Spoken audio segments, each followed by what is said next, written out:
Mad says during the pandemic, her anxiety was an all-time high, and her 0.5 milligram prescription Xanax wasn't enough, so she turned to social media to purchase more. And Mad says that she became a closeted addict and was buying 500 pills at a time to support her habit. What she didn't know was that her pills were laced with fentanyl. And she's joining us now on Skype. Mad, thank you so much for being willing to talk about this. Hi, Dr. Phil. Thank you for having me. Now, this went from something you were doing in a controlled fashion to being out of control, and it got out of control in a hurry, correct? Exactly. As soon as I went online to purchase the Xanax in a higher milligram, it was laced and I was hooked right away.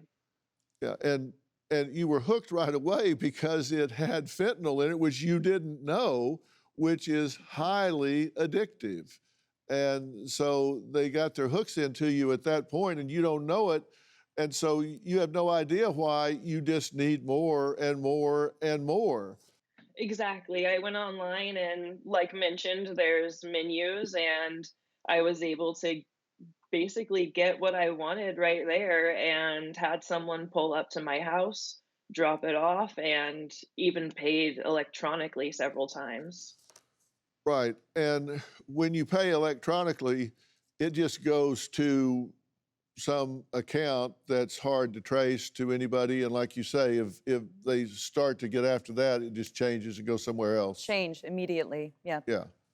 Um, and so what happened, Mad? You said you could buy green and yellow Xanax for $2 to $4 a pill? That's correct, and eventually the Xanax weren't available, and that's how I got hooked on the oxycodone that are going around. And how long did this go on before you got to the point where you said, okay, I got to do something about this? About a year. I mean, the entire time, you don't wanna do it. You want to stop, but your body won't let you, nor will your mind. Yeah, of course, because it's a physiological addiction at that point. And you said that Xanax looked normal, but when you cut them in half, what did you see? They were more grainy as well as, like, a few I tried to flush, and they didn't break down at all, they just inflated. The color was off in certain parts of the middle of it, just lighter colors. And what happened when you would touch them? My hands would get sweaty, especially if you had a few in your hand. And that didn't happen before when you had the prescriptions. Never. Yeah. So, Derek, what's going on with this? I mean, they're pressing these in a lab, and they look the same, but the composition really isn't.